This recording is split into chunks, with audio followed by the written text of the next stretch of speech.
அவன் விசுவாசத்தில் பலவீனமாய் இருக்கவில்லை. அவன் ஏறக்குறைய 100 வயதுள்ளவனாய் இருக்கும். ஐயா, வயசு போயிட்டு, காலங்கள் போயிட்டு, சரீரத்துல ஸ்ட்ரென்த் போயிடுச்சு, எல்லாம் போச்சு. ஆனாலும் வேதம் சொல்லுகிறது தன் சரீரம் செத்து போனதையும், அதாவது தேவனுடைய வார்த்தையே சொல்லுது அவன் சரீரம் செத்து போயிருக்கிறது. ஆமென். அவன் சரீரம் செத்து, வேதம் சாட்சி கொடுக்குது. எத்தனை பேர் நம்புறீங்க இன்னைக்கு கர்த்தர் ஒரு புதிய காரியத்தை நமக்காக செய்வார்? புதியதாக இல்ல, கரங்களை வைத்து சொல்லுங்க, புதுசாக மாற்றுவார். இன்னைக்கு உங்களுக்கு தெரியும் தானே, உன் வாழ்க்கையில எது செத்து போயிருக்கிறத போல இருக்கிற, அங்க ஒண்ணு மட்டும் அவுட் இல்ல, ரெண்டுமே அவுட்டு. கணவனும் அவுட்டு, புருஷன் பொண்டாட்டியும் அவுட்டு. ஆனா அவுட் ஆனதுல ஒரு புதிய காரியத்தை தேவன் செய்தார்.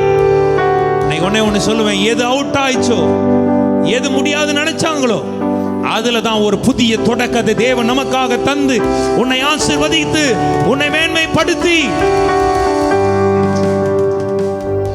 உலகம் உன்னை பார்த்து சொல்லிருக்க அவுட்டுடா,